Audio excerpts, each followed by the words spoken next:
To Elena. Marcus bellowed, his voice echoing off the floor-to-ceiling glass walls of the Manhattan penthouse. He raised his crystal flute, the expensive champagne bubbling like a mockery. To my dear little sister, the woman who works 60 hours a week just to feel important. Here's to the family clerk, the only sterling who still counts pennies while the rest of us make moves. The room erupted in laughter. My father Robert chuckled into his scotch, while my mother Catherine leaned into Marcus's side with a proud smile. I stood there, my hand gripping my glass until my knuckles turned white. I wasn't a clerk. I was a senior financial director on Wall Street, and Marcus hadn't paid for the suit he was wearing, let alone the $200 champagne in his hand. "Is that so, Marcus?"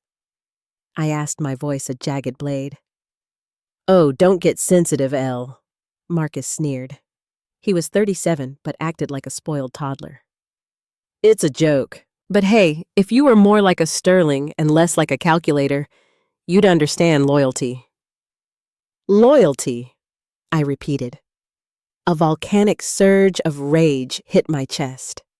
For 3 years, I had been his silent foundation, keeping him out of bankruptcy while he played the golden son for our parents. I looked at my mother. "You think this is funny, Mom? Elena, darling?" She waved a hand dismissively. "Marcus is just being playful. You've always been so rigid." I took a slow breath, the scent of betrayal filling my lungs. "You want to talk about loyalty, Marcus? Let's talk about who really belongs at this table." I raised my glass, my eyes locking onto his. A counter toast to Marcus Sterling, the man who has spent the last 36 months living in a $4,500 apartment he can't afford, driving a car I signed for, and pretending to be a mogul while I quietly wire the rent to his landlord every Monday morning. The silence that followed was absolute. My father's glass stopped midair. My mother's smile froze into a brittle mask. Marcus turned a sickly pale gray. "What did you just say?" Robert demanded. I continued staring Marcus down, "that the bank account funding your life is officially closed. I hope you enjoyed that drink, Marcus. It's the last thing I'm ever paying for." I remembered the first time I caved. 3 years ago, Marcus had called me at 2 a.m., sobbing about a bad investment and impending homelessness. I was 29 then, wanting his approval and family peace. I wired the money, then the next month's rent, and the next. Every time I tried to stop, he weaponized my success. "What's a few thousand to you? Don't be greedy with your own blood." Standing in that penthouse, the rage of 1,000 days finally broke the dam. "Elena, you're lying," my mother stammered. "Marcus has his own business." "Ask him, Mom," I said coldly. "Ask him why his landlord has my personal cell number as the primary guarantor. Ask him where the $15,000 emergency loan from last month really went." Marcus stepped toward me, his face twisted. "Elena, stop. We're family." "Family doesn't parasite off their sister and then spit in her face to feel big," I snapped. "You aren't a big man, Marcus. You're a ghost, and I'm done being haunted." I turned to my father. He was looking at Marcus now with a terrifying newfound clarity. Robert Sterling was no fool once the veil was lifted. "Is it true, Marcus?" Robert asked, his voice like thunder. Marcus looked at the floor, silent. I didn't wait for the fallout. I set my glass down with a definitive clink and grabbed my coat. "Elena, come back here," my mother screamed. I didn't turn around. As the elevator doors slid shut, the last thing I saw was Marcus sinking into a sofa, his head in his hands, and my father standing over him like a judge. The weight on my chest was gone. I wasn't a handout anymore. I was free. The neon lights of Times Square blurred into streaks of jagged electricity as my Uber wove through the midnight traffic. My phone was a frantic insect in my hand, buzzing incessantly, with notifications that felt like physical stings. Marcus, 12:14 a.m.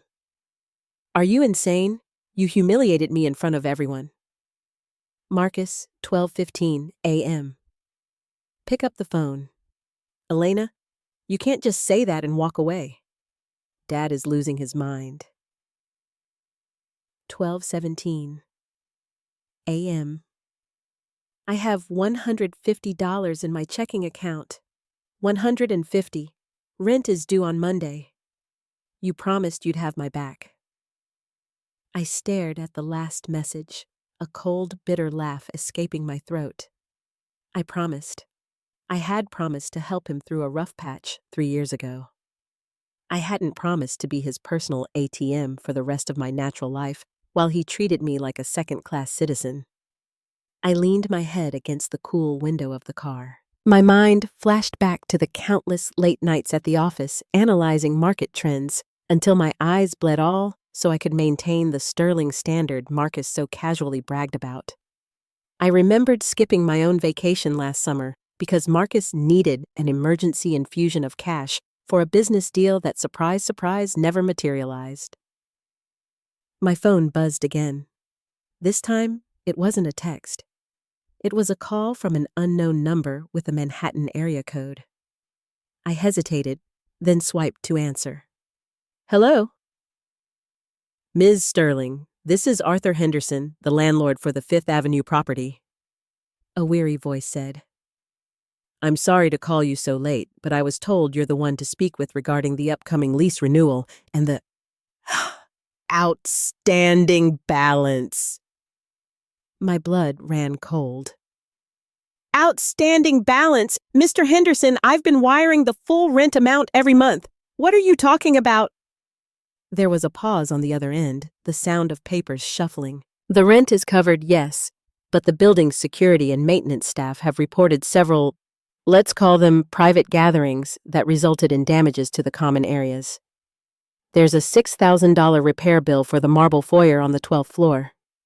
Your brother told me to add it to the monthly family invoice and that you would settle it by Monday.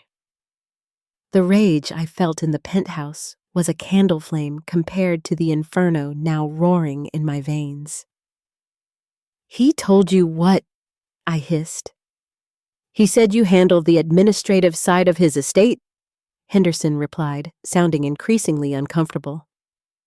Look, Ms. Sterling, I don't care who pays, but if that $6,000 isn't in my account along with the next month's rent, I'm initiating eviction.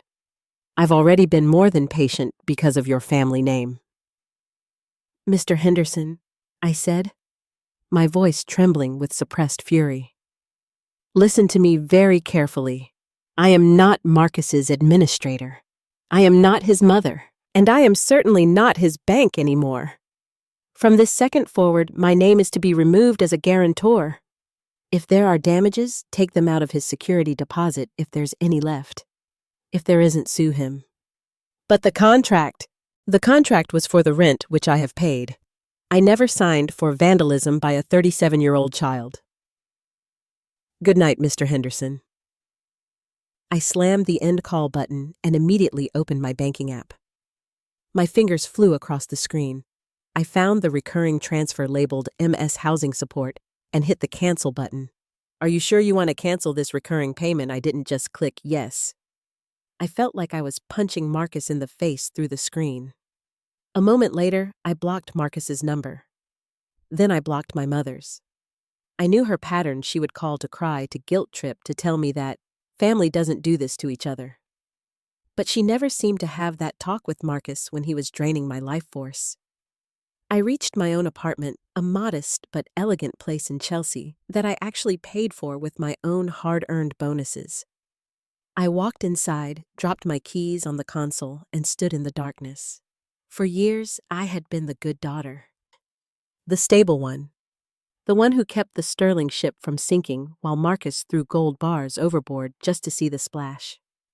The silence of my apartment was heavy, but for the first time, it didn't feel lonely. It felt like a fortress. I went to my desk and opened my laptop. If Marcus wanted to play the victim, I would give him a reason to be one. I began drafting an email to my father's accountant. It was time to show Robert Sterling exactly where his golden son's brilliance was coming from. It wasn't venture capital. It was a parasitic attachment to his daughter's bank account. Just as I was about to hit send, a new notification popped up on my screen. An email from an address I recognized but hadn't seen in years. Subject: Don't let them win. It was from Julian Marcus's former business partner who had been let go under mysterious circumstances 2 years ago. Elena, I saw the news from the party tonight. People are already talking. If you're finally done playing his savior, call me. I have the receipts Marcus didn't want you to see. It wasn't just rent he was spending your money on. It was much darker. My heart skipped a beat. My brother wasn't just a loser. He was a criminal. And I had been funding his crimes. The air in the small, dimly lit diner in Hell's Kitchen smelled of burnt coffee and old rain. It was a sharp contrast to the sterile luxury of the Sterling penthouse. Julian sat in a corner booth, looking haggard, his eyes scanning the door until they landed on me. "You look like you've seen a ghost, Elena," Julian said as I slid into the booth. "I've spent 3 years being haunted by one." I replied, my voice cold. "What did you mean in your email, Julian? What darker things was I funding?" Julian didn't speak. Instead, he pulled a thick manila envelope from his briefcase and slid it across the greasy table. I opened it, my heart hammering against my ribs. Inside were bank statements, but not from Marcus's personal account. These were from a shell company called Sterling Visionary Holdings. "He told me this was for a tech startup," I whispered, scanning the transactions. "There was no startup," Julian said, leaning in. "Marcus wasn't just losing money on bad investments. He was gambling it. High-stakes underground poker rooms in Atlantic City and private clubs in Soho. But that's not the worst part." I stopped breathing as I saw a series of large cash withdrawals, $10,000, $12,000, $15,000, all occurring within 48 hours of my rent transfers. "He wasn't just gambling his own money, Elena. He was using the rent you sent to cover his losses. And when that wasn't enough, he started using our company's payroll funds. That's why he kicked me out. I found the ledger. He's not just a failure. He's a thief." The rage that had been simmering since the penthouse toast turned into a freezing, crystalline clarity. My brother hadn't just been struggling. He had been using my hard-earned salary to bankroll a gambling addiction, all while mocking me for being a clerk. "Why are you telling me this now?" I asked. "Because he's about to drag your father down with him," Julian warned. "He convinced Robert to co-sign a $200,000 business loan last month. If Marcus defaults, which he will, because that money is already gone, your father's credit and the family estate are on the line." I felt a wave of nausea. My father, Robert, was a proud man, but his wealth wasn't infinite. He was nearing retirement, and Marcus was about to set his golden years on fire. Suddenly, my phone vibrated on the table. It was my mother. I had unblocked her just an hour ago, knowing I couldn't stay in the dark forever. I took a breath and answered. "Elena, how could you?" Catherine's voice was hysterical, the sound of glass breaking in the background. "Your father is in a rage. Marcus is packing his things, crying that his own sister is making him homeless. He says he's going to have to sell his car just to eat." "Good!" I snapped. "Let him walk. It'll be the first honest exercise he's had in a decade." "You heartless girl," she shrieked. "He's your brother." "He told us the truth, Elena. He said you were jealous because he was finally becoming successful and you wanted to sabotage his big deal. He said you've been managing his money and skimming off the top." I almost dropped the phone. The audacity, the sheer pathological gall of Marcus Sterling to turn the story around and accuse me of theft. "Mom, listen to me," I said, my voice shaking with fury. "Marcus is a gambling addict. He hasn't paid rent in 3 years. I have the receipts, I have the landlord on record, and I'm sitting here with Julian, who has proof that Marcus is embezzling. Julian is a liar and a disgruntled employee." Catherine yelled. Marcus explained everything. He said you'd try to use Julian against him. If you don't wire the rent and the repair fee by tomorrow morning, your father says you are no longer welcome in this family. You are dead to us, Elena. The line went dead. I stared at the phone, a single tear of pure rage escaping my eye. My own mother had chosen the lie over her daughter. They wanted the illusion of the golden sun so badly that they were willing to bury me to keep it. They won't listen, Julian said quietly. No, I said, wiping my face and standing up. My eyes were cold, reflecting the harsh fluorescent lights of the diner. They won't listen to words, but they'll have to listen to the math. I looked at the envelope in my hand. Marcus wanted to play a high-stakes game. Fine. I was a financial director. I knew how to ruin people with a single spreadsheet. Julian, I need the rest of those ledgers, I said, my voice sounding like cracking ice. Every cent, every bet, every lie. I'm going to build a case so airtight that not even my mother's delusions can crack it. If they want to treat me like a stranger, then I'll show them how a stranger handles a debt. I walked out of the diner and into the cold Manhattan night. The good girl was dead. The woman who paid the bills was gone. Now there was only the woman who was coming to collect. I spent the next 48 hours in a state of hyper-focused clarity. My apartment, once a sanctuary of peace, had turned into a war room. Papers were strewn across the mahogany dining table, and the blue light from my dual monitors reflected off my glasses as I cross-referenced 3 years of bank statements with Julian's ledgers. It was worse than I thought. Marcus hadn't just been gambling.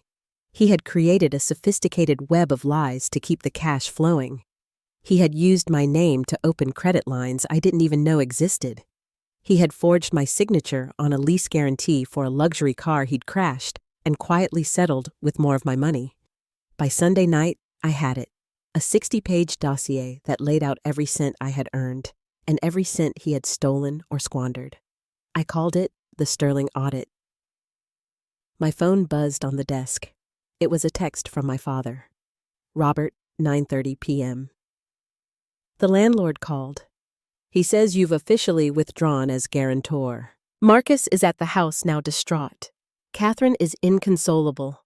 If you don't fix this by tomorrow morning, Elena, don't bother coming to the family office ever again. We will proceed with removing you from the trust.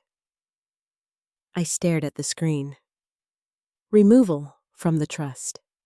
The ultimate threat in the Sterling family.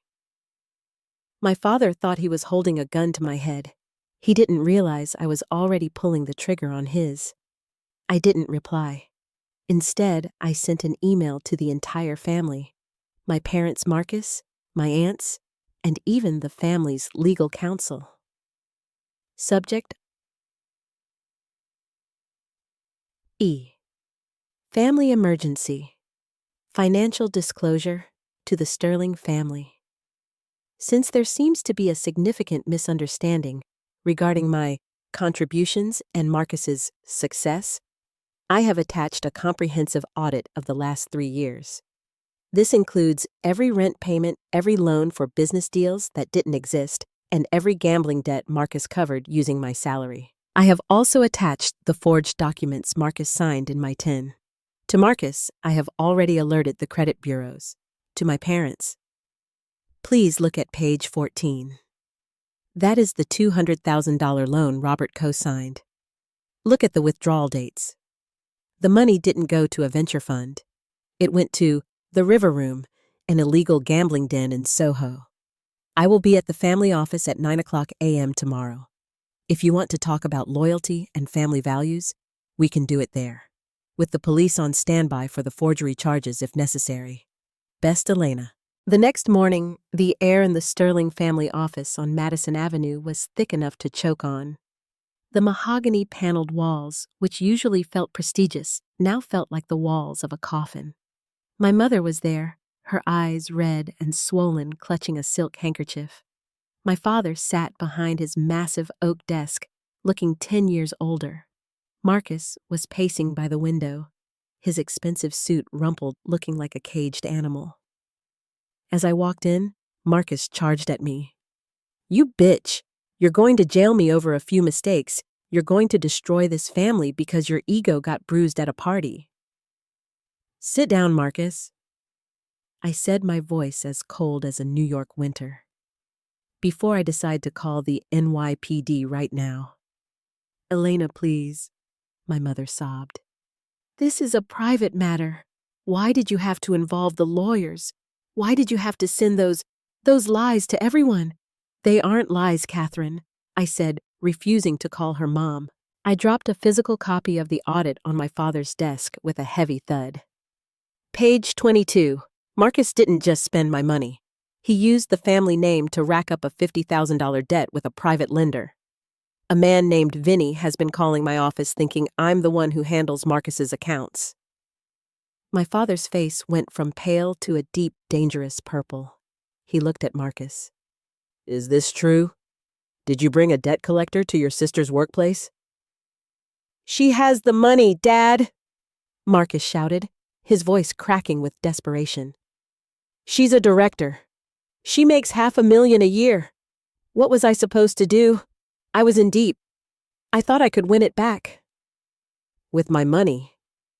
I stepped closer to him, my eyes burning. "You mocked me, Marcus. You called me a clerk.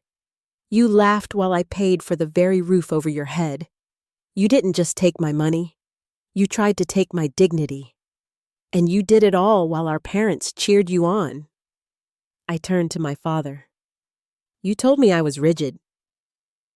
You told me Marcus had the vision? Well, here is his vision, a bankrupt estate, a forged signature, and a daughter who is done being your scapegoat." "Elena?" Robert stammered, his hand trembling as he flipped through the pages. I didn't know. He told us he was doing so well. He said you were the one struggling with impulse spending, and he was helping you." The irony was so sharp, it felt like a physical wound. "He lied to you to keep the game going, and you believed him because you wanted him to be the man I actually am." I leaned over the desk, looking my father in the eye. "Here is the deal. I'm not paying the $6,000 repair bill. I'm not paying the rent.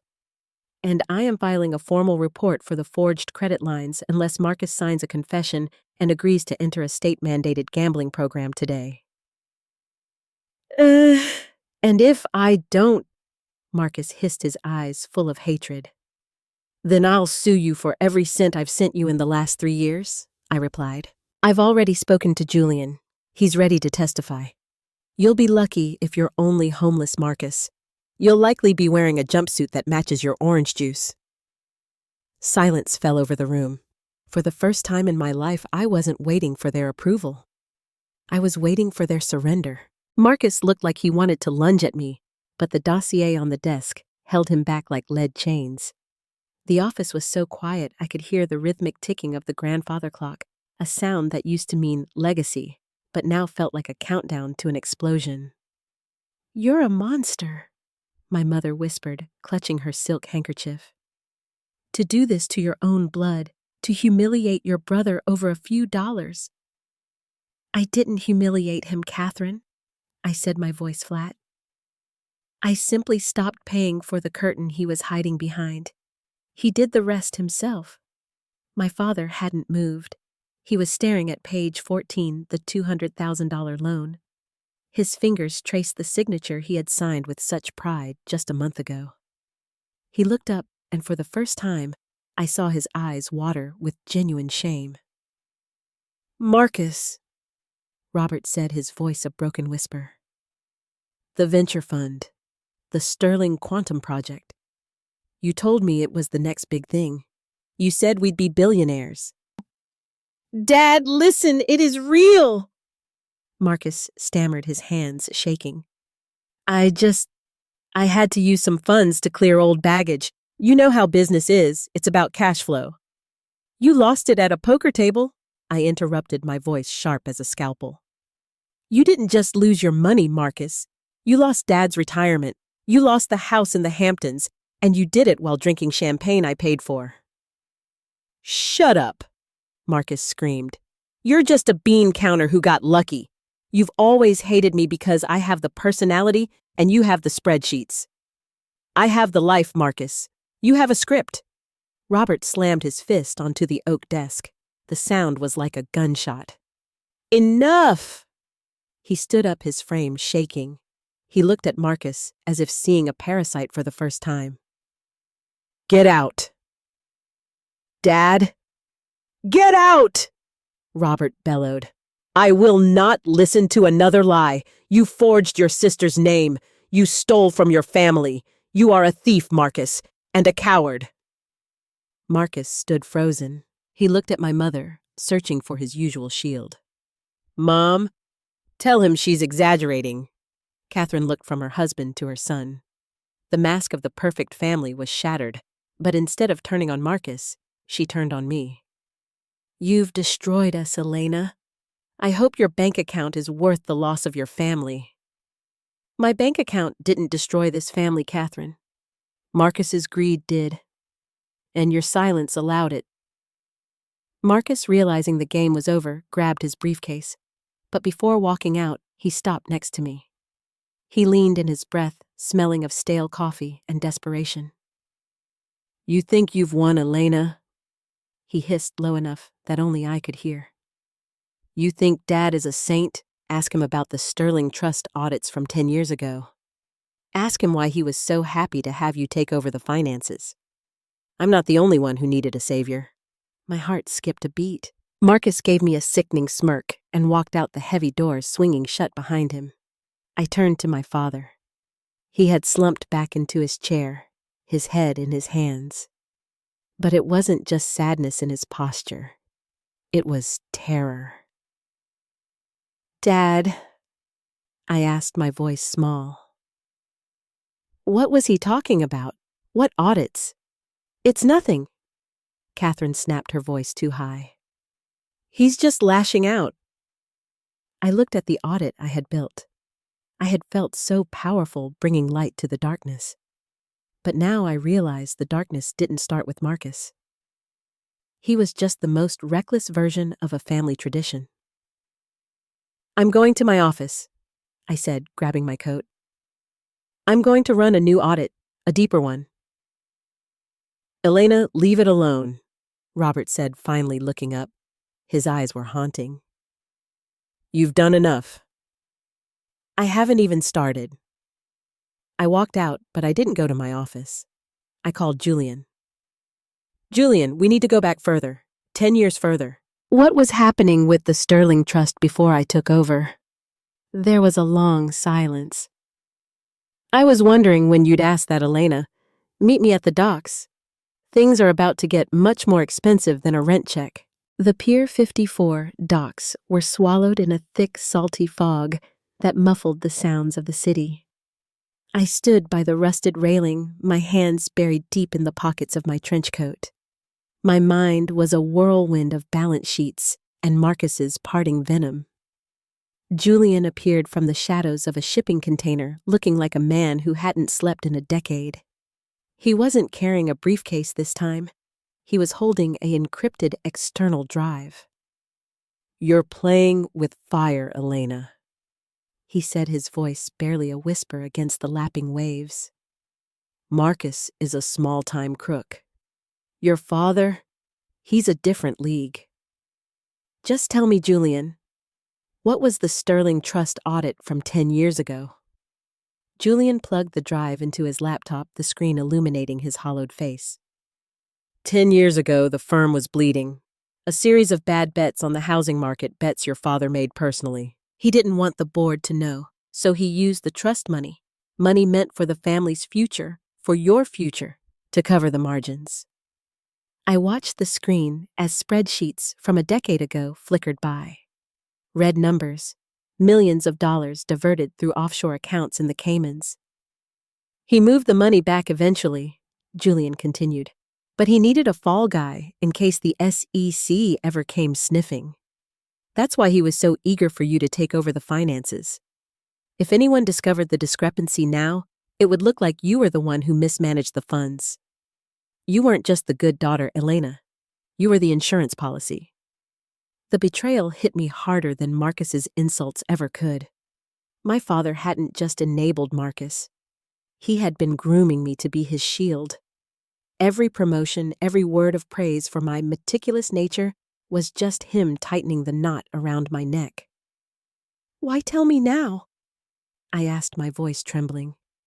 "Because Marcus found out," Julian said. "That's how he's been blackmailing your father." Marcus didn't just ask for money.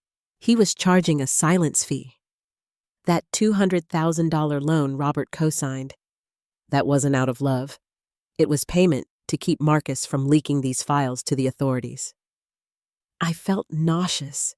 The entire Sterling Empire was a house of cards built on a foundation of blackmail and fraud. And I had been the one paying the rent to keep the lights on in a den of thieves. "I'm done," I whispered.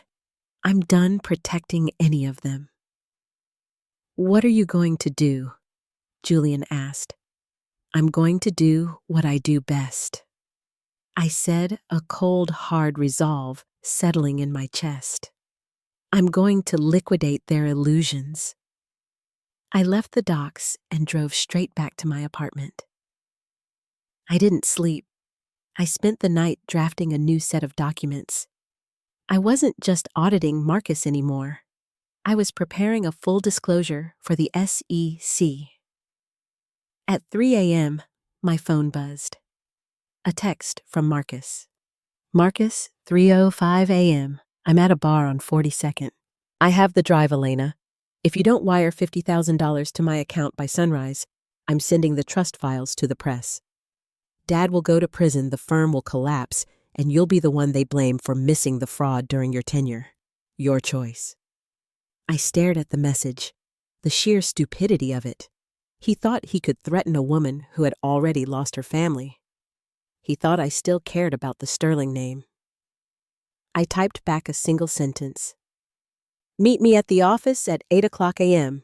I'll have your money." It was a lie, of course. I wasn't bringing money. I was bringing the end of the world. As the sun began to rise over the Manhattan skyline, painting the glass towers in shades of blood orange, I felt a strange sense of peace. I had spent my life trying to belong to a family that viewed me as a tool. Now I was going to be the tool that dismantled them. The Madison Avenue office was eerily quiet at 8 a.m. The sunrise filtered through the blinds, casting long, cage-like shadows across the mahogany floor. I sat in my father's oversized leather chair, the dossier containing 10 years of fraud resting on the desk in front of me. The heavy doors swung open. Marcus walked in first, looking disheveled but wearing a smug, desperate grin. Behind him stood my father, Robert, looking like a man walking toward his own execution. My mother, Catherine, trailed in last, her eyes darting between her husband and her son still clinging to the wreckage of her status. "You're early, Elena," Marcus said, tossing a black thumb drive onto the desk. "I assume the $50,000 is ready. I've got a flight to Vegas at noon, and I'd hate to be late because of an administrative delay." I didn't look at the drive. I looked at my father. "Did you think I wouldn't find out? Dad? Did you really think I was so rigid that I'd never look back at the books from before my time?" Robert's face crumpled. He leaned against the doorframe, his breath hitching. "Elena, I did what I had to do to save the firm. We were a family. Your future depended on that money staying in the trust." "My future was built on a lie?" I slammed my hand on the desk, the sound echoing like a crack of thunder. "You didn't save the firm for me. You saved your ego, and you used me, your own daughter, as a human shield against the SEC. You let Marcus blackmail you for years with my hard-earned money just to keep your secret buried." "Enough with the drama," Marcus snapped, stepping forward. "The money, Elena. Now. Or the press gets the files. I'm done playing nice." I turned my gaze to Marcus. The anger I felt was gone, replaced by a cold surgical detachment. "I'm not giving you a cent, Marcus." "Then I'll ruin you," he screamed, reaching for his phone. "I'll send the email right now." "Go ahead," I said, leaning back in the chair. "But before you do, you might want to know that I've already sent a much larger file to the New York District Attorney's Office and the SEC. It went out at 7:30 a.m. The room went deathly silent. Marcus's thumb hovered over his screen, his face turning a sickly shade of green. Robert slumped into a guest chair, his head buried in his hands. "What did you do?" Catherine whispered, her voice trembling. "Elena, you've destroyed your father. You've destroyed your brother. We'll lose everything." "We already lost everything years ago, Mom. We just didn't have the honesty to admit it," I said. "I've spent 3 years paying Marcus's rent, his gambling debts, and his silence fees. I've spent my life trying to earn the love of a father who viewed me as a liability. No more." I stood up, picking up my coat. "The authorities will be here in an hour to secure the servers." "Marcus, the $50,000 you wanted. You should have saved that last rent check I sent you. You're going to need it for a public defender." "You can't do this." Marcus lunged at me, his eyes wild with rage. "I'm your brother. You're a Sterling." I stepped aside, my eyes locking onto his with a terrifying intensity. "No, Marcus.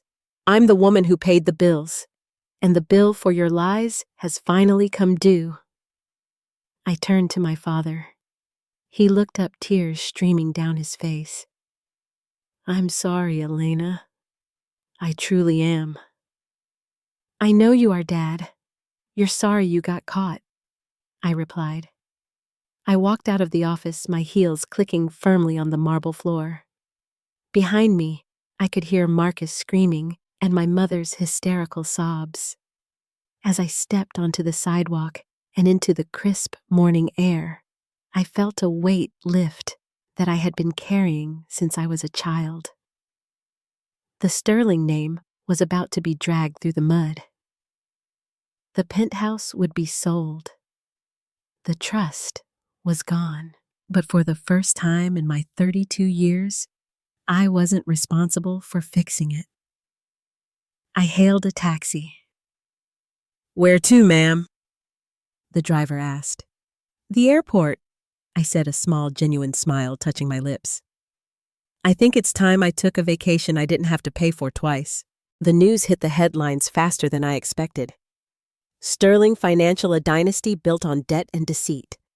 I sat in a quiet lounge at JFK watching the 24-hour news cycle tear my family apart.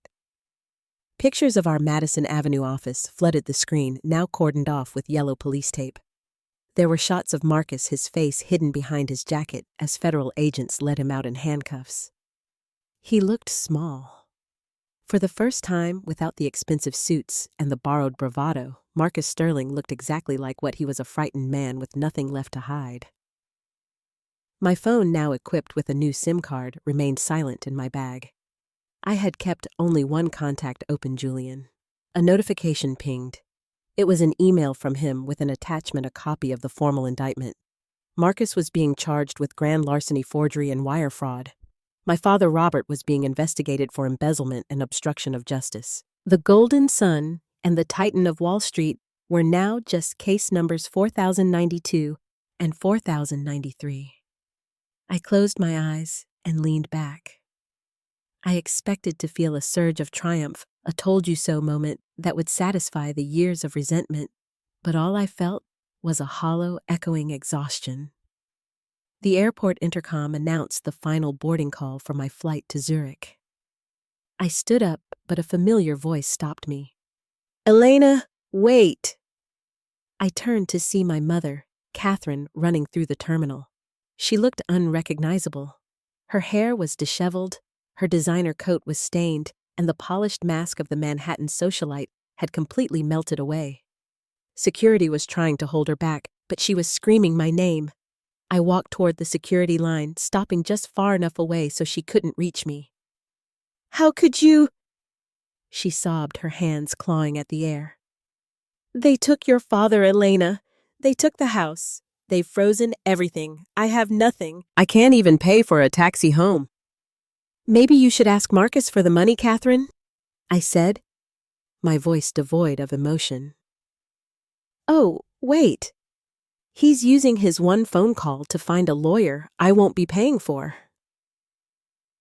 "You're cold," she spat, her eyes flashing with a sudden ugly bitterness. "You've always been cold. You were jealous of Marcus since the day he was born. You wanted to see us crawl." "I didn't want you to crawl," I replied quietly. "I wanted you to see me. I wanted you to tell Marcus that he couldn't treat me like a servant. But you preferred the lies because they were comfortable. You chose the thief over the daughter who was actually keeping you alive. We're your family." "Family is a verb, Catherine. It's something you do, not just a label you use to exploit someone," I said. I reached into my purse, pulled out a $100 bill, and laid it on the security stanchion. "Here, this is for your taxi. It's the last handout you'll ever get from me." "Elena, you can't leave me like this." I didn't answer.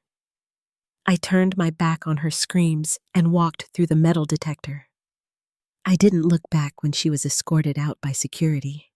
I didn't look back when I reached the gate. As the plane took off, soaring above the skyscrapers of Manhattan, I watched the city shrink until it was just a grid of tiny lights. Somewhere down there, the life I had known was burning to ashes. The penthouse, the office, the sterling name, it was all gone. I opened my laptop and looked at my personal savings account. It was healthy, built from my actual bonuses and smart investments that had nothing to do with the family firm. For years, I had been the floor that everyone walked on. Now I was the sky. I pulled out the small notebook I had kept. On the first page, I had written a list of things I wanted to do when I was finally free. Stop paying Marcus's rent. Checked, tell the truth. Checked, disappear. In progress, I felt a tear roll down my cheek, but I didn't wipe it away. It wasn't a tear of regret. It was a tear of mourning for the girl who thought she had to buy love with a monthly wire transfer. The flight attendant approached me with a warm smile. "Would you like something to drink, Ms. Sterling?" I looked at her, and for the first time I corrected the name. "It's just Elena. And yes, I'd love some coffee. Black." The empire was gone. But for the first time, I was finally home.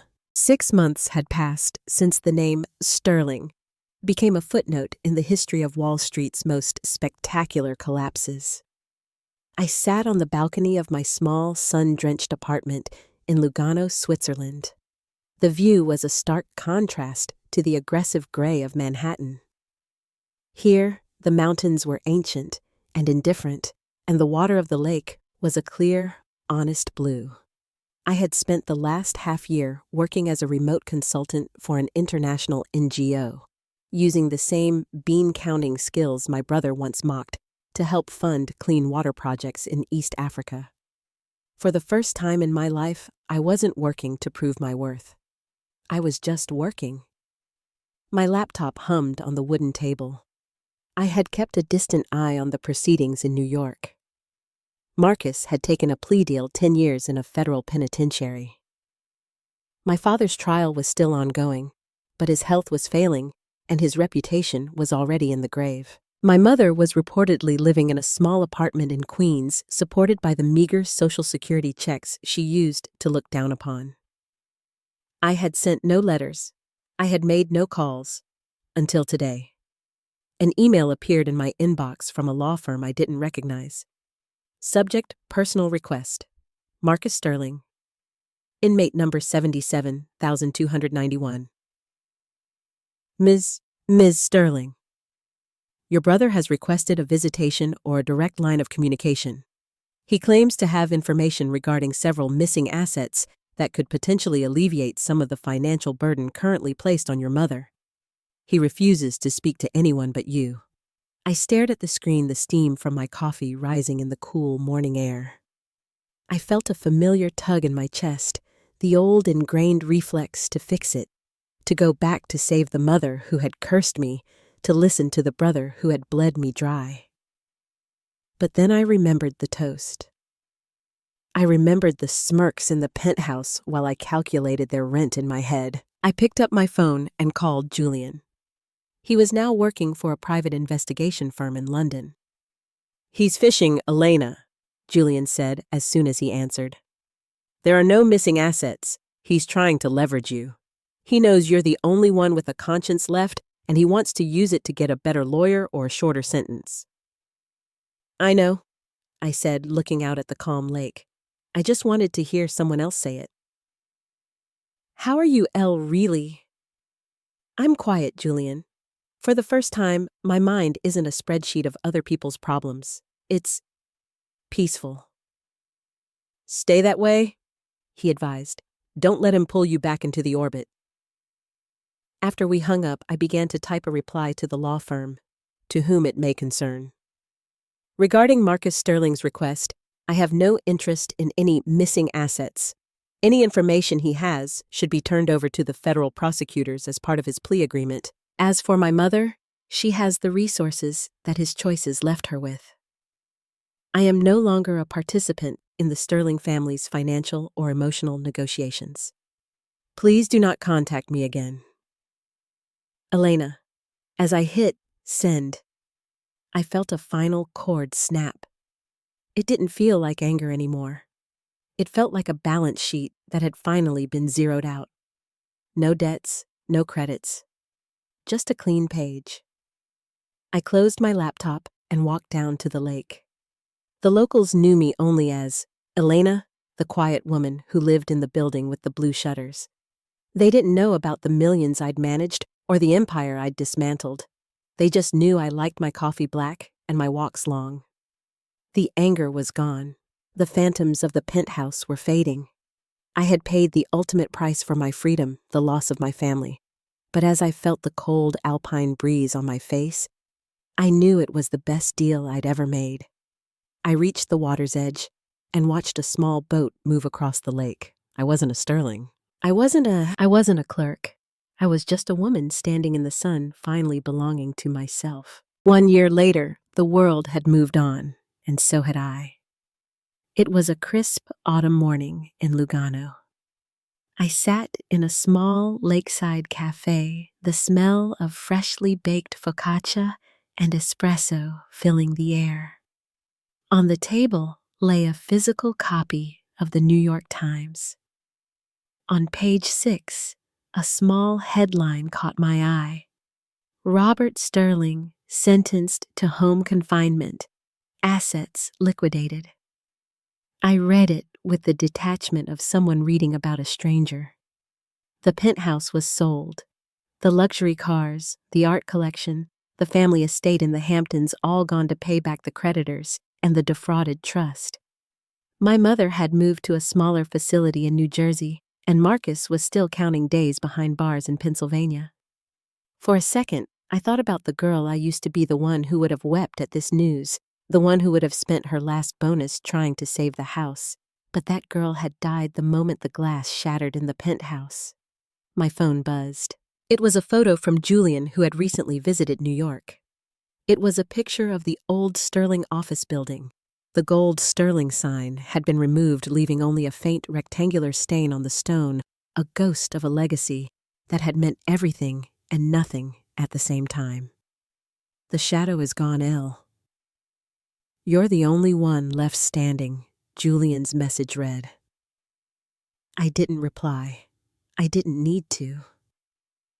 I closed the newspaper and looked out at the lake. A young woman sat at the table next to me, frantically typing on her laptop while arguing with someone on her phone. "I'll wire the money, okay? Just stop calling my boss. I'll find a way." she whispered, her voice thick with a familiar, desperate panic. I saw myself in her, the frantic eyes, the stooped shoulders, the weight of a burden that wasn't hers to carry. I wanted to reach out and tell her that love shouldn't feel like a ransom payment. I wanted to tell her that some people will only learn to swim when you finally stop being their life vest, but I knew she wasn't ready to hear it. Some lessons can only be learned in the cold water. I settled my bill, a small, honest amount for a meal I had truly enjoyed, and stood up. As I walked along the promenade, I realized that my name was no longer a cage. I wasn't the sterling daughter or the girl who paid the rent. I was just Elena. I had lost a family, but I had gained a soul. I had lost an empire, but I had found my freedom. And in the final balance of my life, the math finally added up. I was no longer in debt to anyone's expectations. I looked up at the vast open sky and smiled. The account was closed. The ledger was clear. And for the first time in my life, the future was mine to write. At the end of the day, loving your family doesn't mean you have to set yourself on fire to keep them warm. Don't let your kindness become a free pass for someone else to be irresponsible. Sometimes the best way to actually help someone is to let them fail so they can finally learn to stand on their own. Don't feel guilty for saying no or setting boundaries to protect your own life and peace of mind. You have to take care of yourself first because you can't pour from an empty cup. Stay strong and look after your own heart. Thank you for listening. If Elena's story hit home for you, please give this video a like and share your thoughts in the comments below. I'd love to hear your experiences. Make sure to subscribe so you don't miss our next stories. Thanks for watching, and see you next time.